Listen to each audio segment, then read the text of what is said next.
Hello and welcome to the Ice Guys. This is the show that takes you into the world of the National Hockey League. Every game, every day, from a betting perspective. With pro sports handicappers, Ian Cameron, Alex B. Smith, and various guests from the world of hockey and sports betting. And now, here's your host, Ian Cameron. Welcome to the Ice Guys, Saturday, December 6th. Ian Cameron, Alex B. Smith with you, ready to break down the Saturday NHL card. A big one as usual. We'll get to that in just a moment. First, we'll look back on what we saw on Friday night. Kind of a what goes up must come back down kind of night. You know, obviously Thursday was unbelievable, incredible as far as the winners and the profits and the 5 dogs cashing. And you couldn't have asked for a better result. And, other than for me, you know, the bifecta coming through in Washington and Anaheim, you know, it wasn't a great night. But still some good games, fun action to watch. I'm miffed I didn't take Winnipeg. It's easy to say that after the fact, but you know, these short turnaround revenge situations have been pretty strong. You know, Boston, Detroit, we saw it.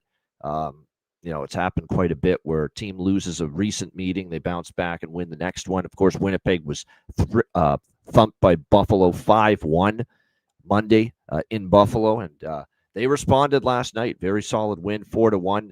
For the Winnipeg Jets last night in that game. And again, a very solid effort from Eric Comrie. That's 2 pretty good games in a row from him in between the pipes. I thought even in the shootout loss to Montreal, he played pretty well. So Jets get a 4-1 win there against the Buffalo Sabres.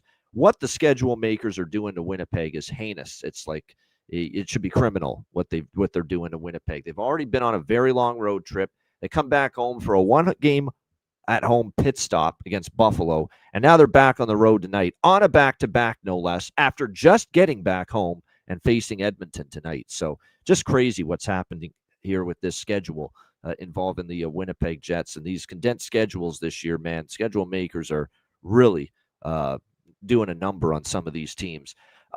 Vegas Golden Knights and Akira Schmid does indeed go back to New Jersey, his former team. Not only beats them, but shuts them out 3-0. But I'll be honest, it's the easiest damn shutout anyone's going to have. That was a putrid performance by New Jersey. There was no connecting on passes, nobody making a play, nobody, you know, really, you know, there was no sizzle with the puck in the offensive zone for New Jersey at all. Everything was one and done. It was just a very, very lethargic. And look, this team's just scuffling to score right now. That's back-to-back games where the New Jersey Devils have been shut out on home ice against Dallas and Vegas. So, like I said to our group chat, Aaron fucking Dell could have gotten a shutout last night. That's how easy New Jersey made it. I don't know about that. Maybe that's stretching the truth a little bit, but nevertheless, a lot of goalies could have shut out the New Jersey Devils last night. That being said, when a save was there to be made, Schmid was solid. He had a good game. He was solid, but let's not act like he stood on his head or anything. That was a terrible, feeble effort from the New Jersey Devils last night, but good road win for Vegas, 3-0 there. Dallas 4-1 against San Jose. Took the shot with San Jose to get the first goal. I was getting to the point where when it was 1-1 in the third, I'm like, if I lose San Jose scoring the first goal in the first period and the first period money line, and they come back and they beat these guys, I'm not going to be very happy. But Dallas ended up with the 3 unanswered goals in the third to put it away and get the 4-1 win over the San Jose Sharks. Utah, back-to-back wins now for them. 4-1, they beat the reeling Vancouver Canucks, who are just in such a bad way. Now the last place team in the NHL, the Vancouver Canucks, and doesn't get any better for them last night. They lose 4-1 to the Utah Mammoth. Utah trying to get on a little bit of, gain some traction, get on a little bit of a roll after the slump. And boy, now that's what, 11-1 for Utah in their last 2 games against Anaheim and Vancouver combined. So like I said, good news for Utah coming out of their funk, light at the end of the tunnel. We'll see if they can keep it going moving forward, but pretty good effort from them last night. They did get outshot 32-18, but I thought a lot of the Vancouver shots weren't the most dangerous looks, and it was a very solid night in net for Karel Vejmelka. Washington-Anaheim was a great game, and I think this was a great sign for this young Anaheim team. You get thumped. You get absolutely buried at home, 7-0 by Utah, arguably the worst game you've played this season. And for you to respond last night, controlled the flow, start to finish. No question about it. They outshot Washington in every period. I thought they had the better of the play for most of that game. And to bounce back a young group where, you lose 7-0 like that and you're not used to it, you could be shook, and I think when you look at it, that was the concern that maybe, and still, of course, a team that's down to their third and their fourth goaltender in the depth chart on the organization right now with Dostal and Mrazek both sidelined. For them to play like that and bounce back and just control the flow, the shots ended up, I think, 38-22 in the game for Anaheim against one of the hottest teams in the NHL rolling into town that last night in Washington. I can't say enough how impressive that was. Not to mention getting 3 goals in regulation past Logan Thompson, who had been playing very well in net for the Capitals. And, of course, the Ducks get the win in the shootout last night. Another game where the overtime was very entertaining. But like I said, that's a great sign of this team maybe being in it for the long haul, as far as in the hunt to be a Stanley Cup playoff team. I'm not saying they will be. There's still a lot of work to do. But boy, oh boy, that when you respond, you have a response like that to your worst game of the season, beating one of the hottest teams going and controlling the game. It's not like they beat Washington and got outshot by double and needed Husso to stand on his head. No, that was Washington controlling the proceedings against a red-hot Washington team last night. That's great stuff from them. That great young team. What a statement that was. And that's Coach Q as well and what his impact can make. Al, you know what? You don't panic. You keep these kids loose. Don't let them get, overly emotional about that loss, 7-0. Let them know about the good things they've been doing. Reinforce that. And what a bounce back that was for Anaheim. And I don't know if they would have had a response like that under Greg Cronin. Let's put it that way. Alex, your thoughts on what we saw on Friday? No, I completely agree. That is definitely a Coach Q-led team playing their ass off in a tough spot and getting 2 points that they desperately needed, and playing against a very good team that was on a very hot run in Washington. And I wouldn't be so quick to start fading Washington off of that loss either. I know that's something we tend to do when you see a team break a streak. I wouldn't be shocked if Washington comes right back and still plays at the pace they've been playing all week long. But like I said, that's an impressive win for the Ducks, and we've seen them get quite a few. I always talk about that split. Your 16 games you win and lose, what you do with the other 50 makes a difference. And they've been winning more of those 50 so far, and that's the reason why they're at the top of the Pacific. So that was really the only game that I kind of watched late. I did watch early.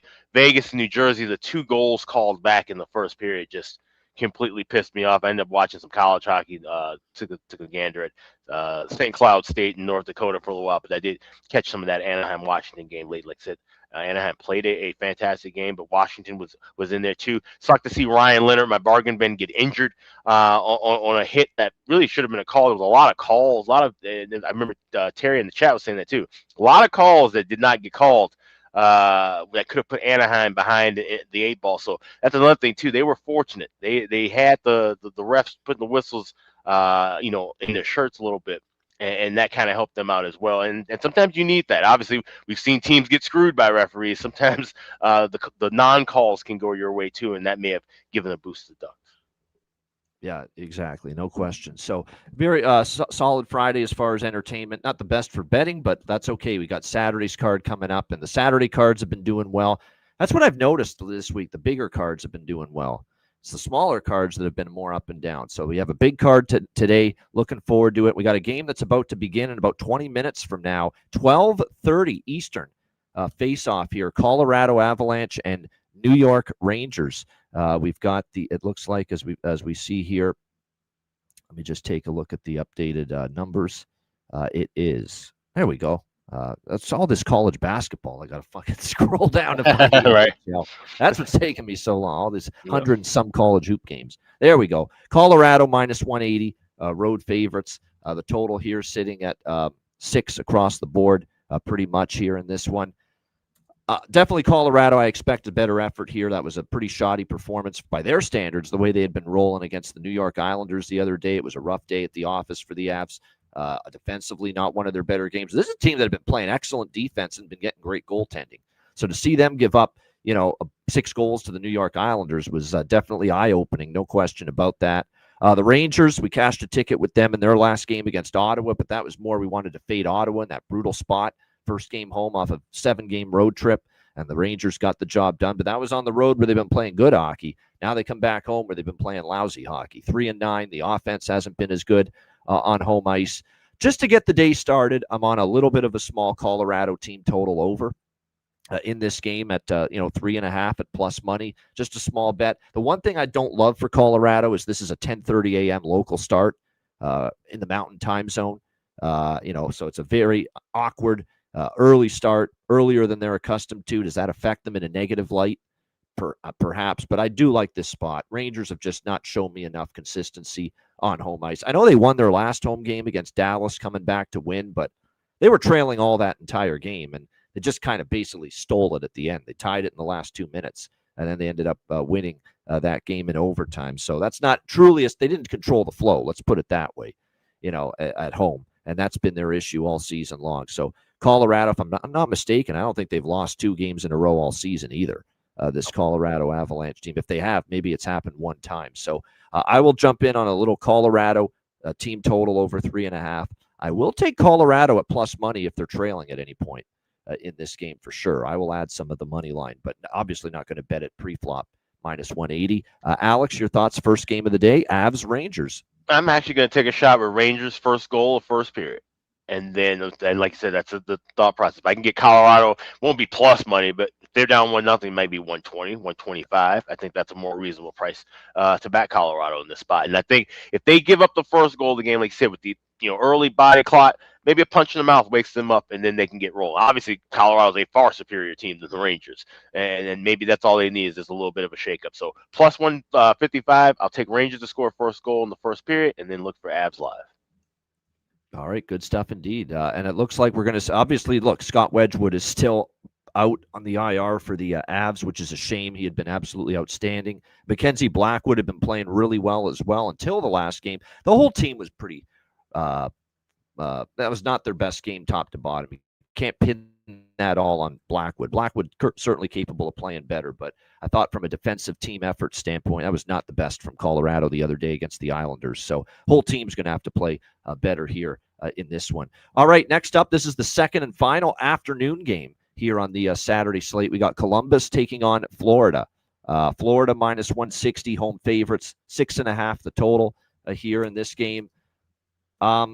I'm just waiting on goalie confirmation, but if I see a Jet Greaves sighting, this is Columbus and Columbus team total. This is Columbus money line and team total over split for me if this is Jet Greaves and net. Florida can't be laying this price right now. They just can't. I mean, they're not the Florida Panthers we know or have seen. This is a reputation, not reality line. I always use that term, and it's true. Just like Florida losing to Nashville at home the other night. That was a reputation, not reality line. There's no way, shape, or form the Florida Panthers should be a minus 200 chalk piece to anybody in the National Hockey League right now with the struggles, with the injuries. And the struggles are twofold. They're not getting consistent scoring and offense. Their only goal was from Carter Verhaeghe the other night. Their defenses had not been the same. They've been giving up more goals. Goalie Bob's been human as well in net for the Florida Panthers. So I'm just waiting on a Greaves sighting. I'd be a lot more hesitant if it's Elvis Merzlikins, but I can't see him starting. After they did win with him, but they gave him the run support, so to speak, 6-5 over Detroit. It still wasn't a great performance by any stretch of the imagination from Elvis Merzlikins there in that game. But definitely I am interested here in this game in Columbus and just waiting on the goalie confirmations to be made. And if it's Greaves as expected, it'll be Jackets, money line, and team total split. And that team total is nice and reasonable. And the one thing about Bob is more often than not, he's been giving up 3 goals. So to be able to get over 2.5 minus 130 with that team total, not a bad price. Alex, Columbus, Florida. Yeah, I'm going with Columbus too if it's Greaves, but I will also be adding the parlay of Columbus and over 4.5. Get that plus 175. So that's just like I said, just kind of waiting on that confirmation. If it is Merzlikins, I would probably look more toward, like you said, Columbus team total. It would be a full kind of switch off. So I like the plays you have, but it's all goalie contingent. It would be just strictly team total if it is Merzlikins because he's been a bit shaky at times. But with Greaves, definitely could back him as a dog. And like I said, I'll add that over. All right, good stuff indeed. Kent Johnson, really been struggling. Really had a tough time of it for this Columbus team, but he finally scored the other day And you know what it's like with a guy with a very talented, skilled forward. You know, when they struggle and they finally see the puck go in, sometimes that can lead to some the floodgates opening. You know, obviously Fantilli, Marchenko, they're all good, but I think to be able to get Kent Johnson goal prop in this game and close to the plus 500 range, and just buying into that theory that it's a good, talented player that finally saw the puck go in, and now maybe can get rolling a little bit here for the Jackets. So I like taking a shot there as far as a goal prop for Columbus. Okay, those are the 2 afternoon games. The rest of the games are at night, starting with New Jersey and Boston. 7 o'clock p.m. face-off here in TD Garden. New Jersey minus 125, road favorites. Total here sitting at 5.5, slightly shaded to the over here in this game. God, New Jersey's been bad on this homestand. Maybe they need to get on the road. And this is a team that early in the year, the road, they were up and down and they were unbeatable at home. Well, now they're starting to lose at home. And you can just tell now, life without Jack Hughes and Brett Pesce is pretty damn hard. And New Jersey's finding that out right now. That's no total excuse. You've still got talent. You've still got Jesper Bratt. You've still got other players on this team that should be able to make an impact and make things happen. Like I said, you're just not getting much from the third and the fourth line in particular. And right now, other than Timo Meier and, like I said, a little bit of Jesper Bratt, you know, Dawson Mercer's game is fallen off a little bit. Palat just doesn't give you offense like he used to. Like, that's the problem. It's just, you know, been hard to score goals. They've been shut out now in back-to-back games. Maybe getting on the road's a good thing for this team. I've just got that weird feeling, at least early, it does. I'm going to sprinkle here on a Jersey first goal of the first period here, just to get out of that slump, to get on the road. Sometimes that's a good thing. Sometimes that's a bit of a bet on thing. I don't want to lay minus 125 on them to win the game because I don't fully trust them to win the game. But that first goal of the first period angle with New Jersey, getting on the road could do them some good. And by the way, early, because what if the back-to-back legs finally catch up to them? You know, maybe that does happen as the game goes on. So this is just a small bet. New Jersey first period, first goal. God help me, I've got to sprinkle two down. Again, small bet only on the over by Fecta. It's a double. It's a team off a back-to-back shutout.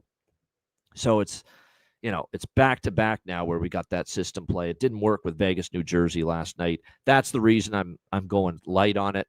Swayman's obviously been good, but back-to-back shutouts. Dabble slightly in that over by Fecta. I know Matt Robinson likes the over in this game. He likes it more than I do, though.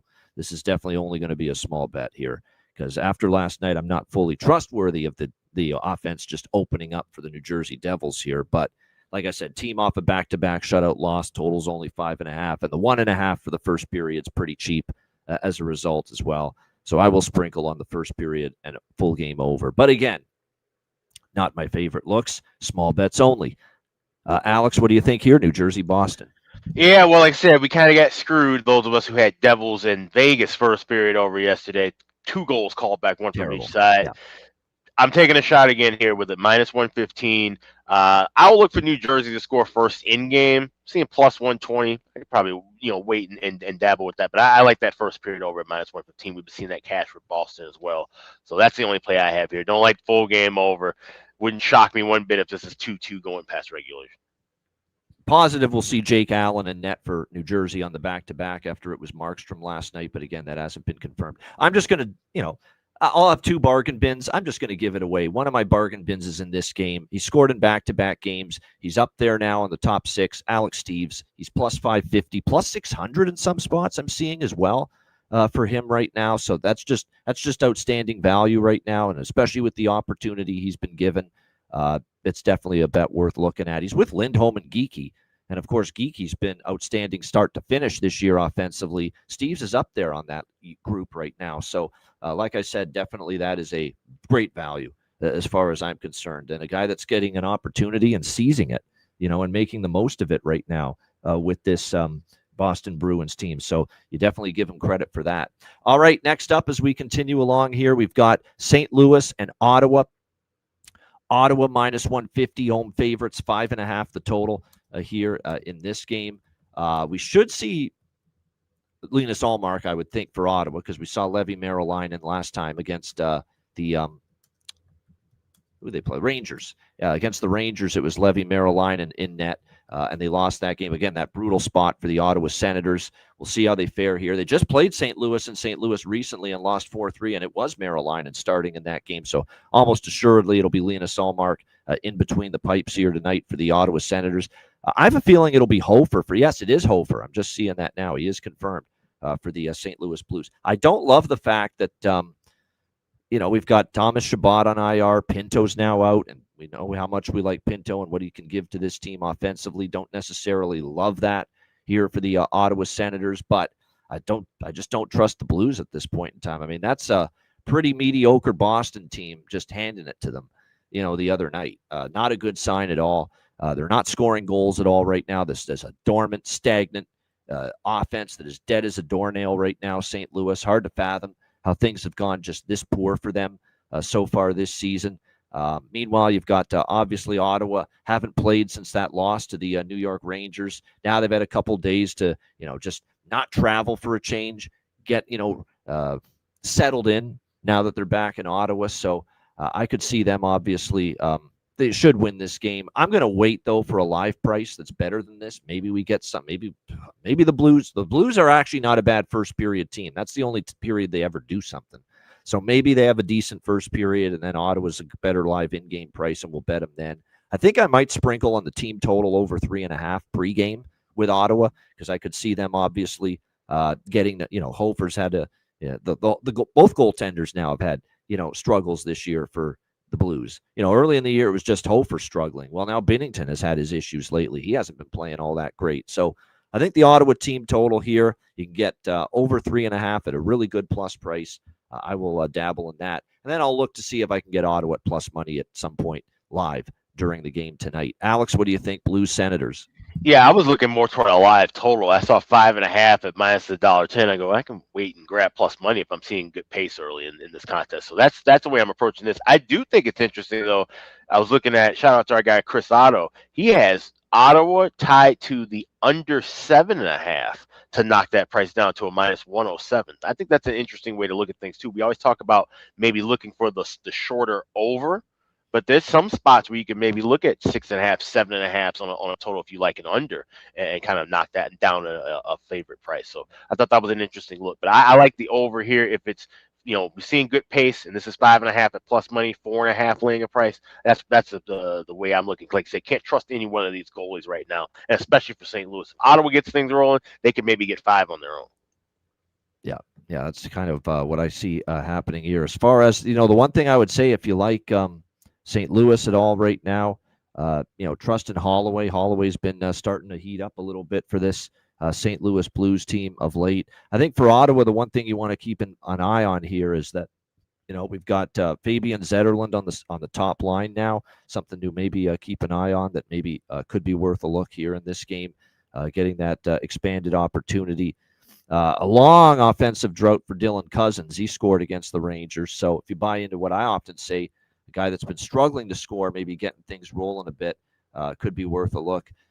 There's some good notes from Jonathan Stutzla with a lot of success against the Blues, 7 goals in 9 games against them. So could be a Timmy Stew night here for the Ottawa Senators, maybe to make an impact. All right, Islanders and Lightning. We've got Tampa Bay minus 145 to minus 150 as home favorites. Total in this game currently at 6, shaded to the over here. At the moment, it looks like we're going to see, I would think we're going to see Sorokin for the Islanders. Yes, we're going to see Jonas Johansson again here for the Tampa Bay Lightning. And the reason for that is because Nikita Kucherov's out too. That's a big loss. Is expected to play tonight, day to day. This is a team that's already without Braden Point.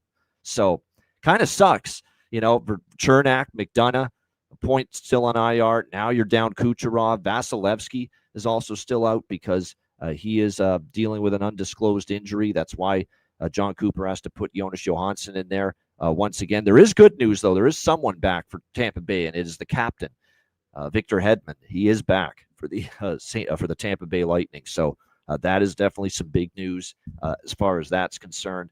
I was really looking at off the loss to Pittsburgh and me not trusting the Islanders, off a win against Colorado. And not to mention, this is a a second meeting in less than a week between these teams. The Islanders beat Tampa Bay, snapped their the Lightning win streak in Long Island. So you have a short turnaround revenge situation here for Tampa Bay, and these spots have been good for the team in trying to avenge the loss.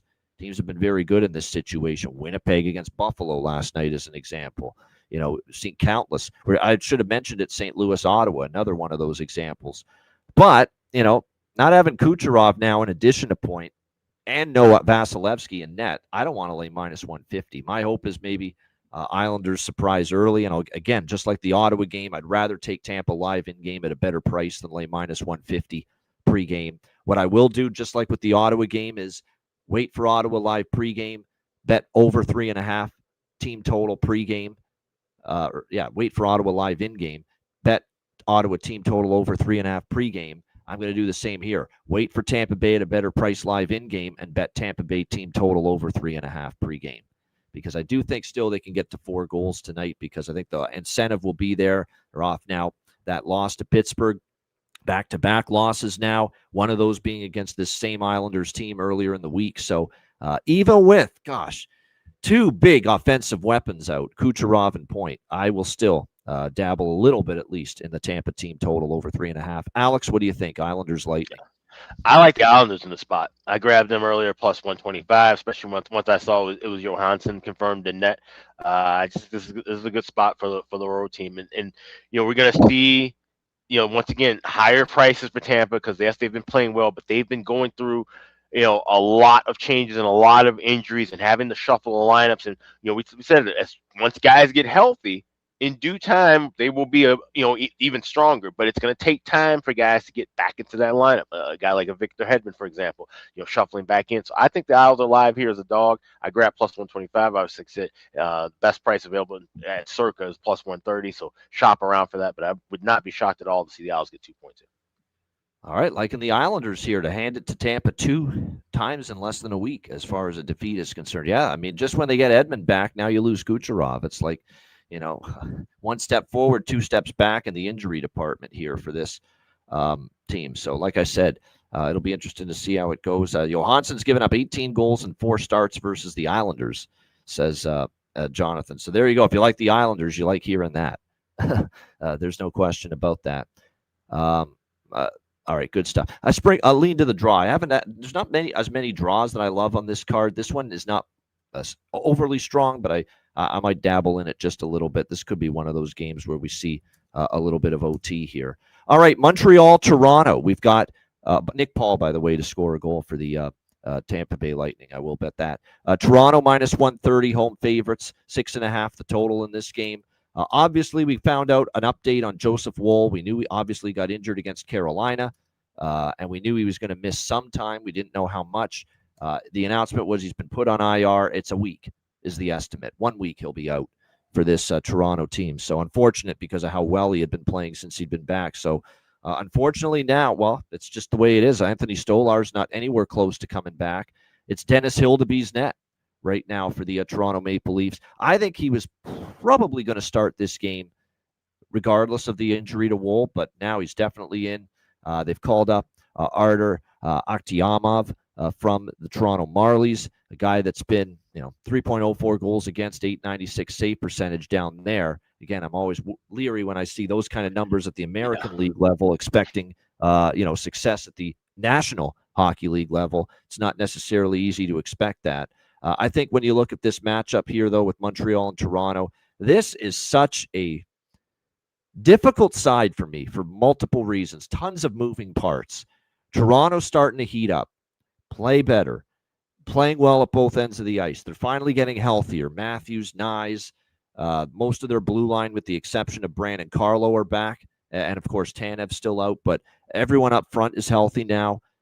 They've really bought into playing better defense during this stretch. That was an excellent win against Carolina, 5-1 on Thursday, following up the win against Florida, albeit Florida struggling, but still to beat the Panthers in Florida is a good win, even if they've had their issues. Toronto, I don't want to step in front of them, but this is that off the home road trip spot, and teams have been awful in these situations, brutal as far as getting back home off a a road trip of any sort of length, any sort of size. Toronto's been on the road since Thanksgiving. Thanksgiving over a week ago. So this has been a decent-sized road trip. The good thing is it hasn't been the extensive, travel, and they haven't been flipping time zones like crazy, like some of these teams have had to do on their road trips. So that's been the one good part about it for Toronto. But still, it's a difficult situation here coming back home off that kind of road trip.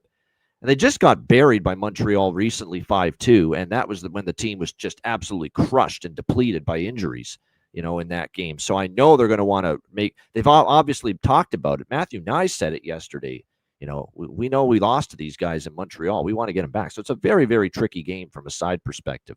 There's elements that say Toronto, you want to ride the hot hand here. They're playing great. They found their team game again. They found their team identity again. Austin Matthews and Nyes were excellent in the last game. They're playing with looking to avenge the loss to Montreal earlier this season, but it's that first game home off a road trip spot, and that points to Montreal here. So very, very tough for me to get involved from a side perspective. Total 6.5. 6.5s right now with Toronto seem high because they're playing better defensively. These games aren't getting over the 6.5s lately for Toronto. Montreal, Toronto historically has had some overs, so that's tough too. The total, what do you do with it? So I hate to be pretty dull here, but there's not a whole lot I like. I could lean draw. I think I will dabble on the draw pregame, but kind of a game where I want to see how it plays out. Again, this would be a great bet if Toronto was not coming off the road trip. But Toronto has been unbelievable. Do you know that Toronto has scored the first goal of the game on their first shot of the game in 4 straight? Going back to the Washington game on the road trip, first shot on goal, they scored. Pittsburgh, first shot on goal, they scored. Florida, first shot on goal, they scored. Carolina, first shot on goal, they scored. 4 straight games, not just where they've got on the board first and scored the first goal of the game, but they've scored the first goal of the game on their first shot of the game. So if you want to ride that, it's a 4-game streak with that. Maybe Toronto first goal, first period. What bothers me about betting that, though, is, again, teams coming off a road trip aren't good in the first. They don't score first in the first period. They're flat in the first period. So that's the conundrum with this entire game. There's so many conflicting angles back and forth. Lean draw. That's all I got. Alex, what do you think? Montreal, Toronto. It's a pass. I was going to wait to jump in live. Like I said, first period over. I like that, possibly as a pace, but I'm not laying 155, 160 pregame. I'll certainly be waiting for that price to drop down. And like I said, it's just weird spots. Like I said, a lot of confliction. And these are 2 rival teams, so you never know what you're going to get until the puck is dropped. This is a matchup where I often seems like we've had a few bet casts where these 2 teams have played before too, and then these are matchups where I like to just wait live and see what happens with these 2 clubs. So that's the way I'm taking it here on a big card. Yeah, no doubt. As far as props for this game, Cowan, Nyes, could be worth a look. As far as up the lineup right now, Max Domi is probably what the value is right now. As far as Toronto prop, because Max Domi's up with Matthews and Nyes, and boy, did that line have some serious chemistry against Carolina. They played great together, I thought, as a unit. Keep an eye on this Joshua Waugh McMahon third line. They've been very good since being put together, and that's another reason why they've. Jonathan, it's a great situation. Like the Leafs have, it's ridiculous. It's uncanny how they've gotten the first goal on the first shot of the game, 4 in a row, but if they're off that road trip and feeling good, and teams have been brutal and they've been falling behind early in these games in spots like that. So it's a conflict for me. I wish you luck if you bet it. I don't hate it. If you want to ride that streak, go for it. But I just don't love that they're coming off the road trip. When teams have been, how many times have these teams off a road trip fallen behind and given up the first goal? God, I could go on. Edmonton against Dallas, Islanders against St. Louis, Ottawa against the Rangers the other night. It's just constant. These bad starts, giving up the first goal, falling behind early in games. That is the conundrum with riding the Toronto first goal streak tonight in that game, because I worry that could happen here for the Leafs tonight in this game. But like I said, should be an entertaining, interesting game. One thing I do have to sprinkle, too, as far as props for Montreal, Josh Anderson. This guy just has a knack of scoring for Toronto. He's had a bad offensive season, but he turns into a little Henri Richard or something along those lines when he plays the Toronto Maple Leafs. So, like I said, maybe look toward Josh Anderson. He has been a Leaf killer in the past when facing them from Montreal. All right, next up, we've got Nashville and Carolina. We've got, looks like Carolina about minus 230, actually, home favorites here in this game. The total sitting at 5.5, 6. So again, shop around. If you like 5.5, and if you like the over, find the 5.5. If you like the under, find a 6 here in regards to this total. This is the off a home loss at home system play, which I've talked about with Carolina. And that's in effect here. 5-1 loss to Toronto the other night at home. At home, off a home loss, this team has heavily trended to first period over, full game over. This year, they are 2-0 first period over in this situation. Actually, no, they're not. The Winnipeg game was an under in the first period. The game before that, and it was a push on the full game over. The game before that was first period, full game over when they beat the Islanders off a loss. And the Vancouver game where they beat Vancouver off a loss to Edmonton. They were at home to Edmonton, lost. Then they played Vancouver at home next game. The game went over in the first and the full game. And last year, they were very good in this role. At home, off a home loss, the first period and the full game over. Cashed quite a bit in Carolina games. So that is something I'm interested in here is over by Fecta, just riding that. You've got to think Carolina's focus is going to be, hey, we got to get something rolling here. If one goal at home against Toronto, that's certainly not going to cut it. So I think Carolina's aggressive early in spots like this. They've, how many times have we seen Carolina up 2-0?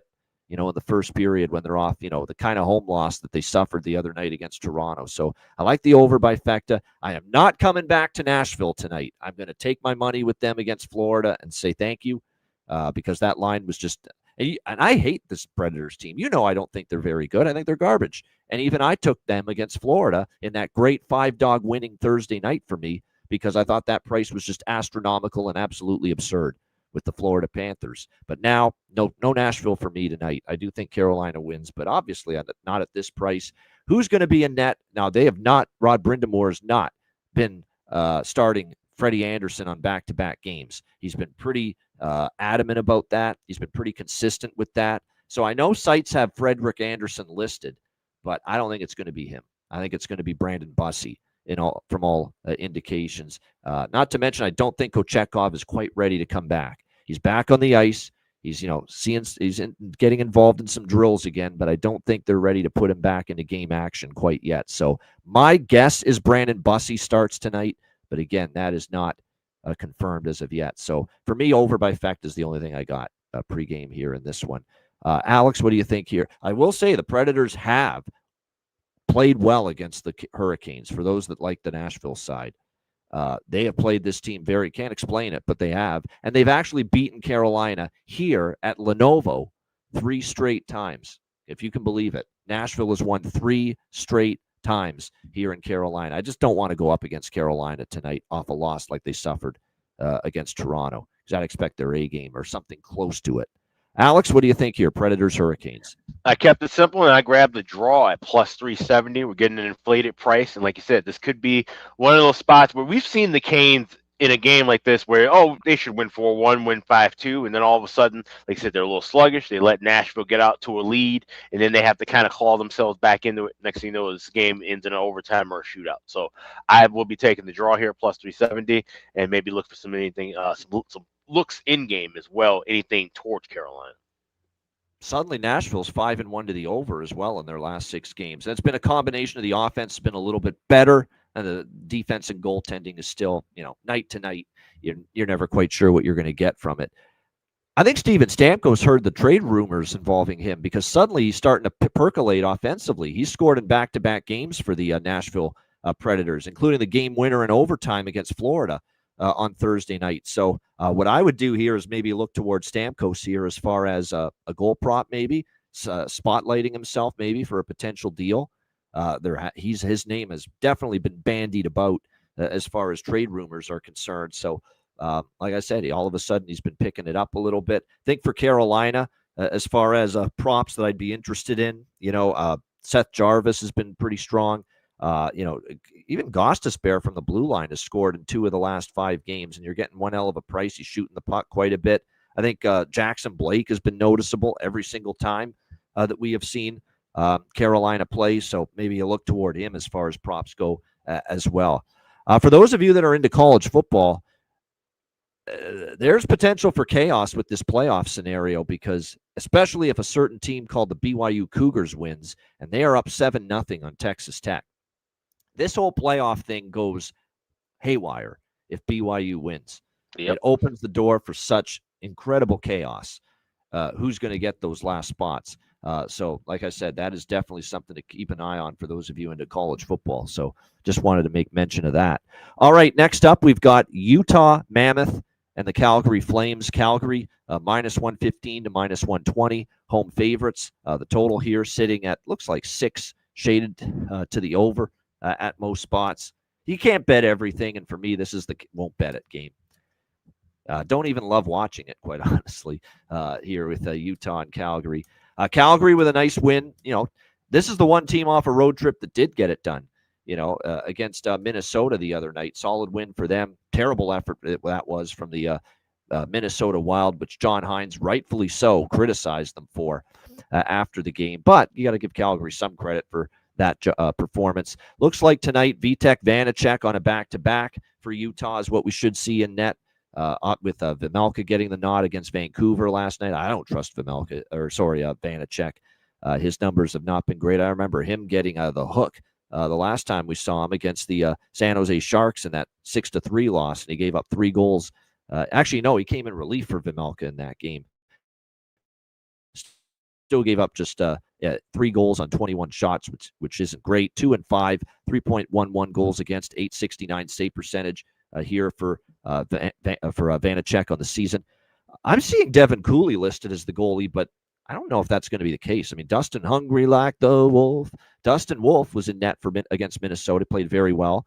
I'd be a little bit surprised, at least, if they don't roll back to a Dustin Wolf again coming off a start like this. So keep an eye on it. This does feel like it could be a draw. I don't mind that look, but other than that, not a whole lot for me here. Alex, what do you think? Utah, Calgary. This is a past pregame. I'll maybe tune in and watch a little bit of it live and see if anything jumps out at me. But like I said, big card. There was nothing that stuck out with me in this game, so it's mostly a pass. I can't get to Calgary as a favorite. I see that minus sign beside Calgary's name. Forget about it. I need and you can't bet Vanacek even as a dog. Yeah. So like I said, it's kind of cancels out. Yeah. I agree with that. What's Calgary been like off a win too? Of lately, off the top of my head, I don't think they've been great off wins either, and that's sometimes what we see with teams that are certainly struggling, no doubt. All right, next up as we continue along here, we got 4 games left. Chicago and Los Angeles, part 2 in LA.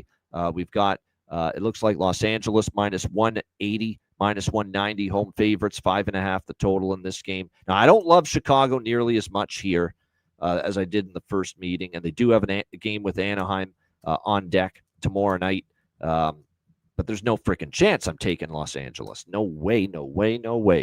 Not even interested in Los Angeles at this price here tonight.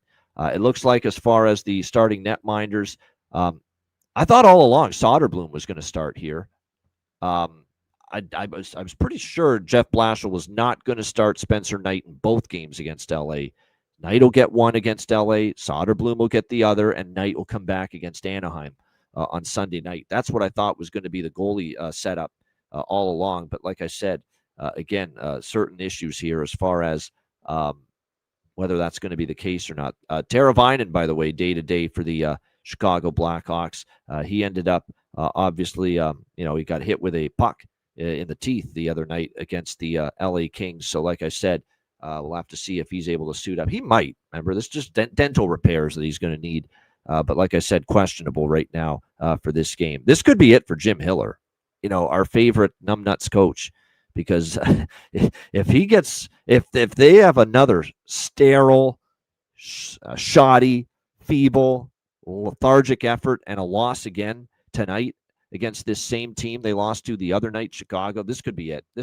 And I have heard things now. There's been multiple reports that there have already been discussions with Ken Holland with Peter DeBoer, about just, would you be interested in maybe this job if it becomes available? And Peter DeBoer dug in his heels and said, you better pay me, motherfucker, if you want me to be here. And that's what it said. He says he's very happy right now taking a little break from coaching, and he's just not going to, just, oh, yeah, you want me to coach? Sure, I'm in. Let's go. No. He knows there might be better opportunities down the road if he waits.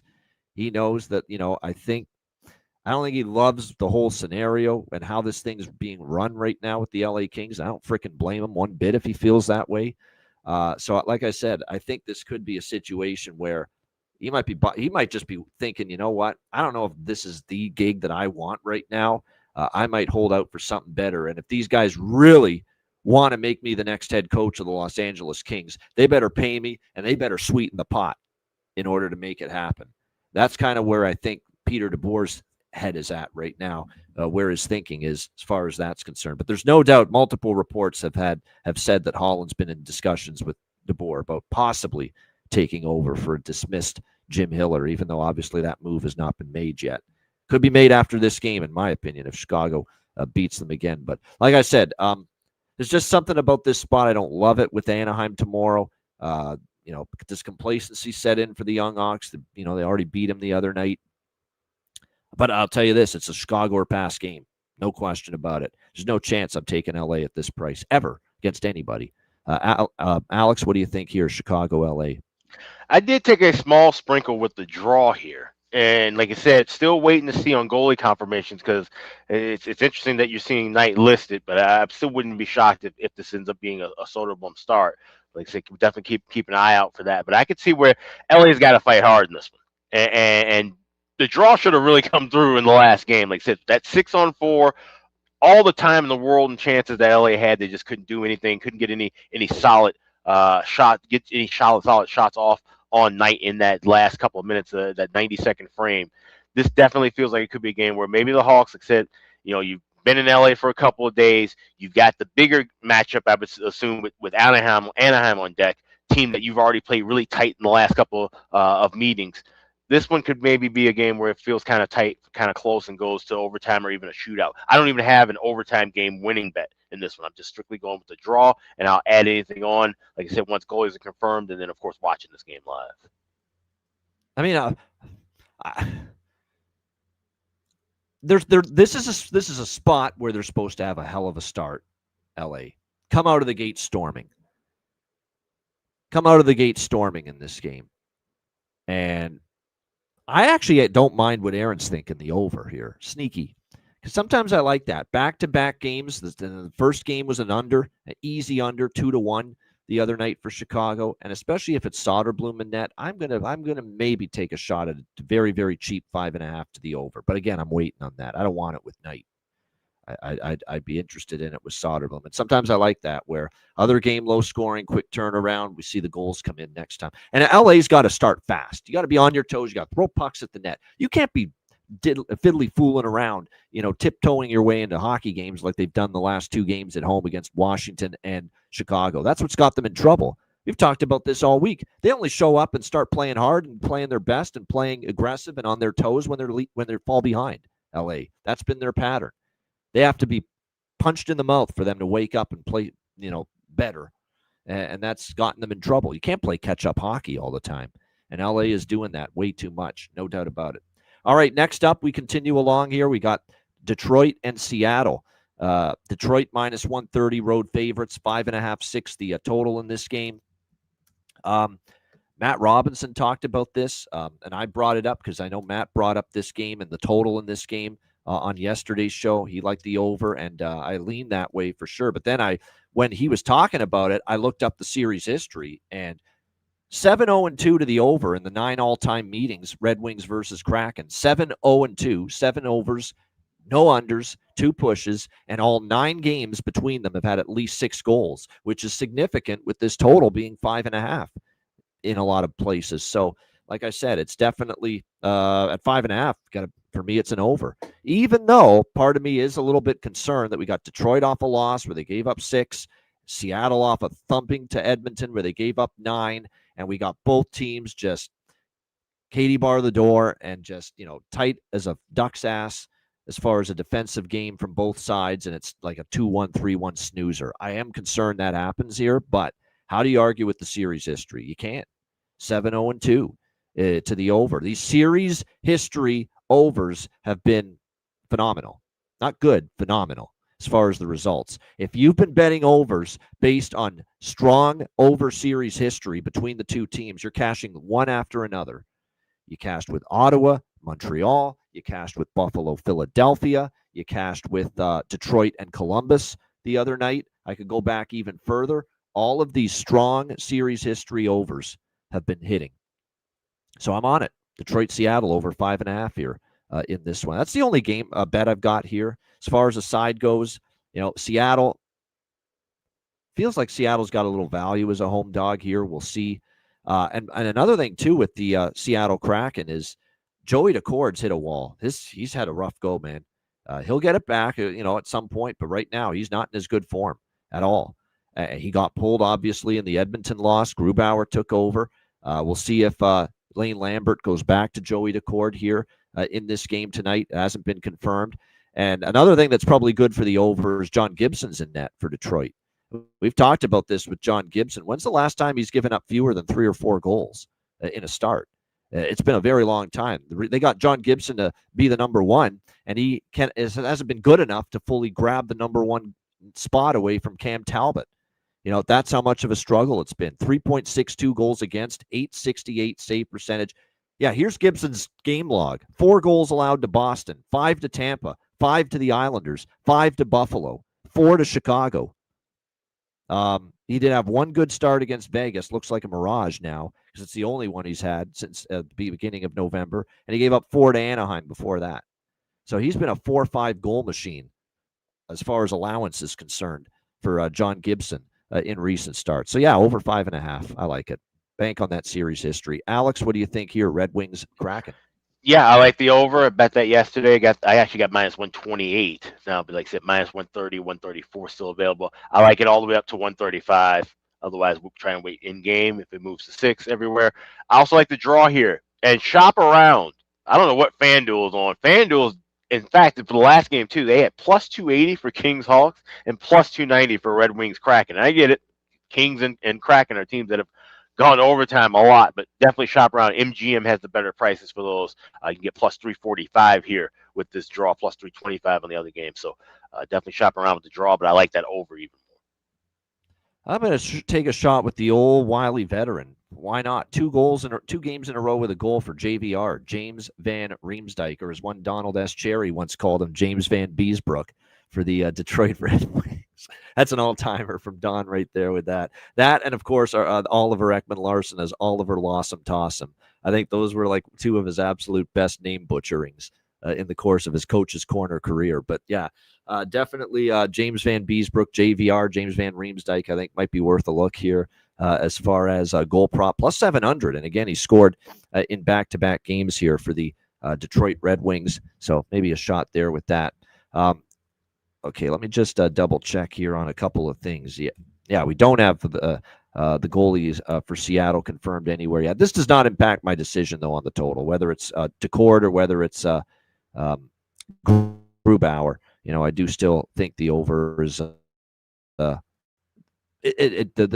decision would not influence me to not bet the total. Let's put it that way. All right, next up, we've got Minnesota taking on Vancouver. It's Minnesota minus 145 road favorites, 5.5, 6 the total here in this game.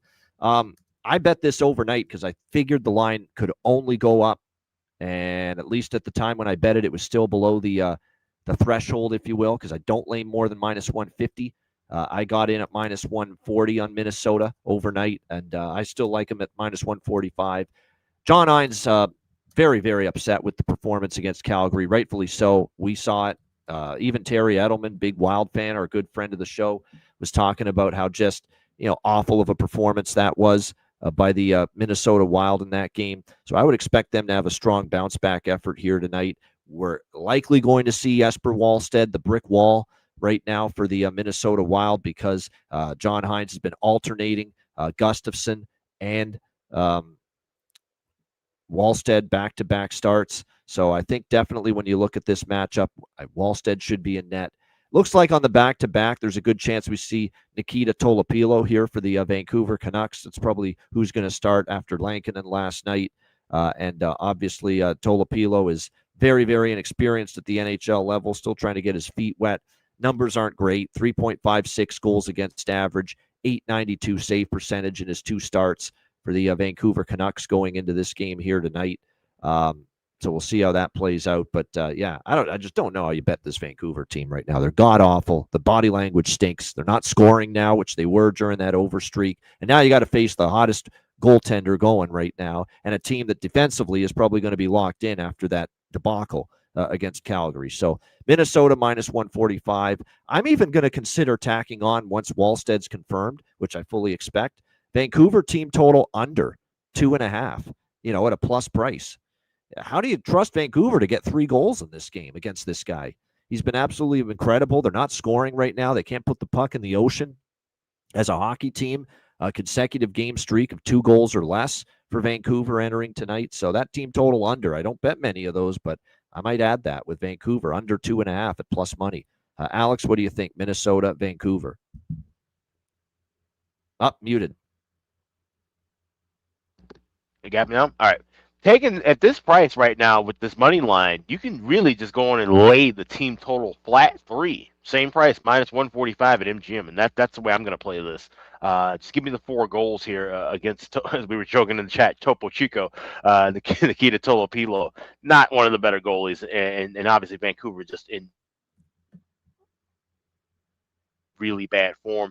I also like Minnesota to get first goal, first period, plus 115. Like I said, after that sluggish game with Calgary, Hines wasn't happy. Let them know about it. I expect them to come out hot and heavy and get that first goal. So Minnesota to score first in the first period, and then team total over 3, flat at MGM minus $1.45.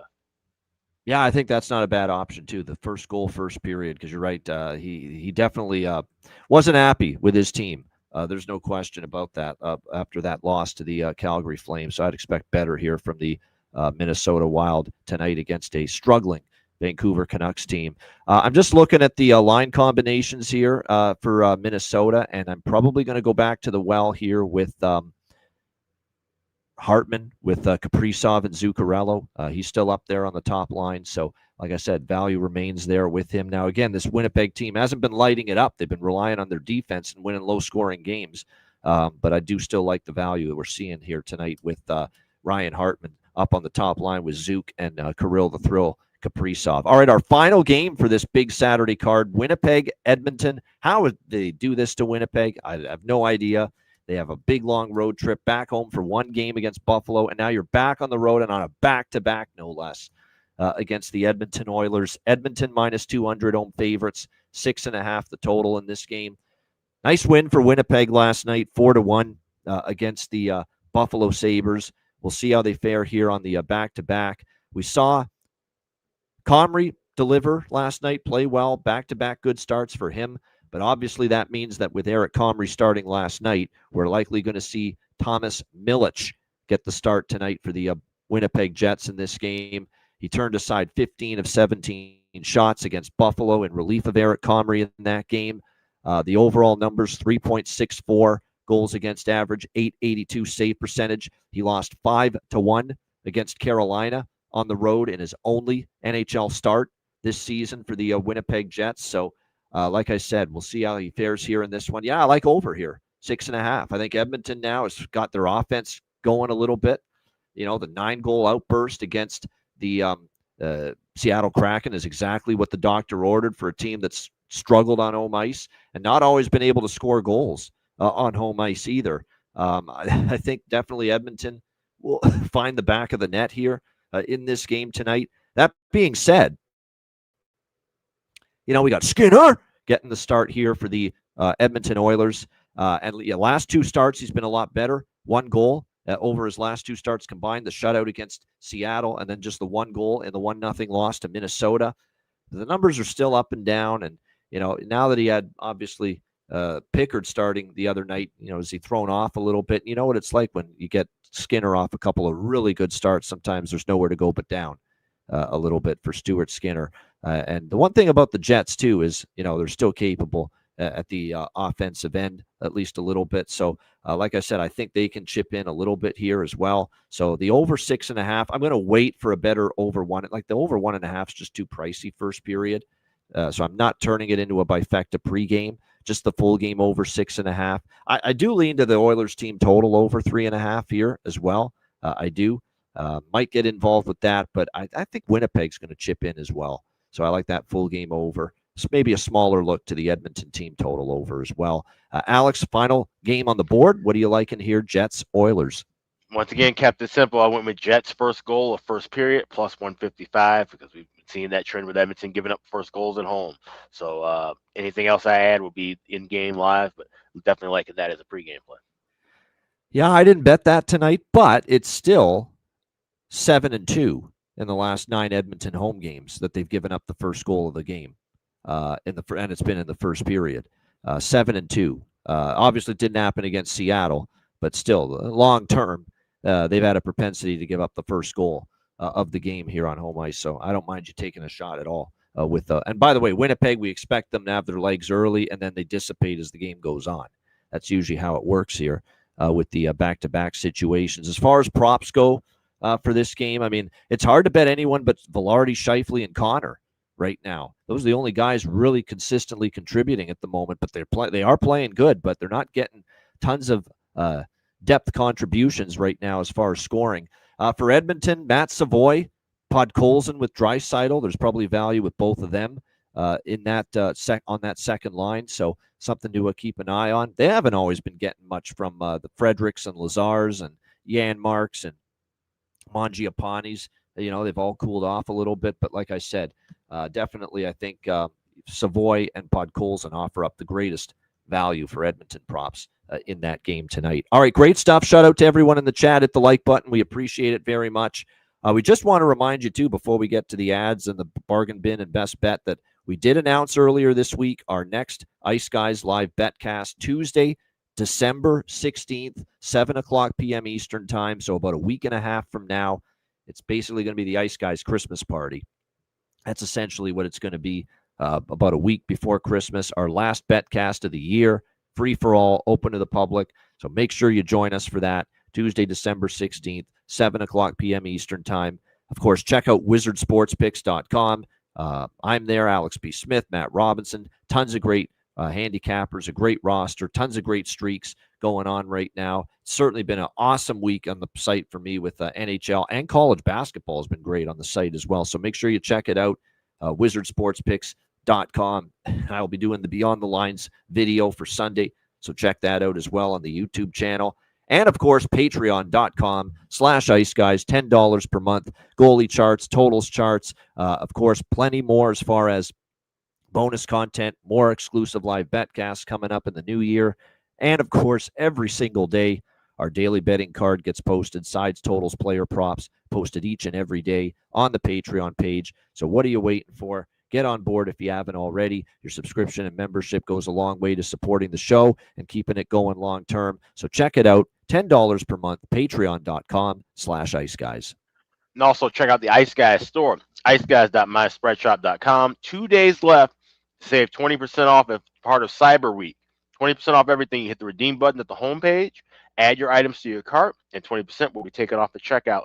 Don't miss out. If you order standard shipping now, you should be getting your items between December 12th to the 15th, and express shipping will be there as early as the 10th. Don't want to delay if you want to get things under the tree in time for Christmas. So 2 days left, 20% off right now at iceguys.myspreadshop.com.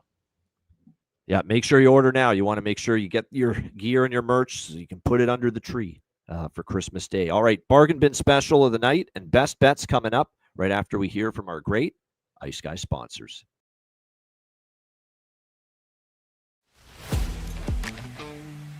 Wizard Sports Picks, featuring the finest handicappers in the universe. Sharp insights, trusted picks, and relentless results. We strive to help you become consistent winners. This is Wizard Sports Picks.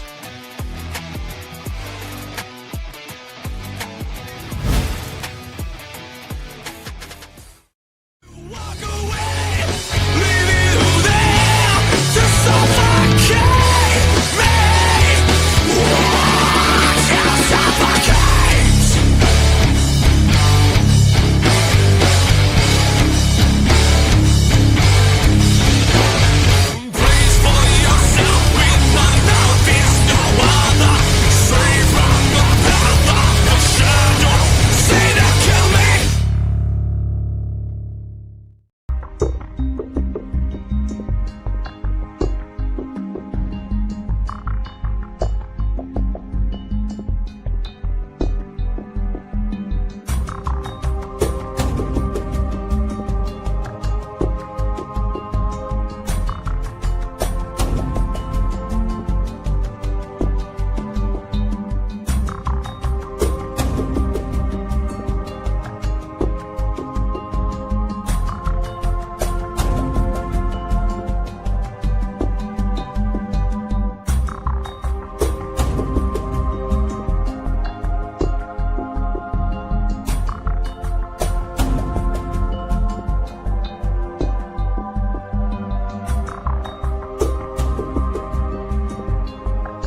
Royal Cannabis, where the kings and queens shop. Check out all our great sponsors, including, of course, Royal Cannabis, royalcannabisshop.com, 20% off with promo code Ice Guys. All right, bargain bin special of the night for this huge Saturday slate. I've got two. I already mentioned one of them earlier, Alex Steves for the Boston Bruins. But Alex, we'll start with you, bargain bin special of the night. Let's go to LA and Chicago, and a guy who got one of the weirdest assists last game was Frank Nazar. He whiffed on a puck, but somehow it ended up on the stick of Wyatt Kaiser, and he buried it late in the second period to make that game 2-0. I think he's going to get all of a shot and get one in for a goal. You can get him anytime goal plus 340 at FanDuel. Best price available actually plus 350 if you have Circa. But Frank Nazar to get a goal tonight for Chicago Blackhawks is my Saturday bargain bin special. All right, there you go. Frank the Tank, Frank Nazar for the Chicago Blackhawks for bargain bin special of the night for Alex B. Smith. My first bargain bin special, as I mentioned, it's Alex Steves for Boston. Top line, plus 550. Great price. He scored in back-to-back games. Really like that value. Alex Steves for Boston taking on New Jersey. And this is just, I've seen a lot of Montreal-Toronto. We all have. And in a lot of Montreal-Toronto, there's no rhyme or reason to this. Josh Anderson just has a habit and a knack of scoring goals against Toronto. He That's just true. really, really does. It's hard to explain it, but he has really had a lot of success versus the Toronto Maple Leafs, and it would not shock me to see him find the back of the net tonight again. Now, even though he hasn't had a great offensive season, you know, he has done significant damage. He is a 42% goal scorer against Toronto in his career. That's 42% of his games against the Toronto Maple Leafs. He has scored a goal for the Montreal Canadiens. So we can get Josh Anderson plus 620 to find the back of the net tonight. I will take a shot with that. So there you go. Two bargain bin specials for me. Alex Steves, Boston, plus 550. Josh Anderson, Montreal, plus 620 for my two bargain bin specials for this Saturday night. All right, best bets to wrap it up here. Alex, what do you like for best bet? I'm going to back a team I don't bet too often, but I'm going to fade a guy that I actually do enjoy fading and don't get as many chances to do so these days, and that's Jonas Johansson. We're going with the New York Islanders on the money line and get as high as plus 130. I think they take it to the Tampa Bay tonight and get the win as a dog here. So give me the Isles as my best bet. All right, there we go. Islanders plus 130. Best bet for Alex B. Smith. And there it is from Jonathan backing up the numbers for Josh Anderson. 16 goals in 39 games against Toronto, 2 this year for Anderson against the Leafs. So, yeah, 620, great price. All right, bargain, best bet, I should say, for me. Well, finally, you know, we missed with an over last night with the Vegas-New Jersey game. But I'm going to stick with another over as a best bet tonight. We're going to go to Detroit and Seattle. Let series history do the talking. These bets have been cashing, the ones that have had dominant series history between two particular teams. And with Detroit and Seattle, it's 7-0-2 to the over in 9 games all time. And all 9 games have had at least 6 goals. So to be able to get 5.5, it's a bet worth making. Detroit, Seattle, over 5.5, minus 130 for my best bet here for this Saturday NHL card. Shout out to everyone in the chat.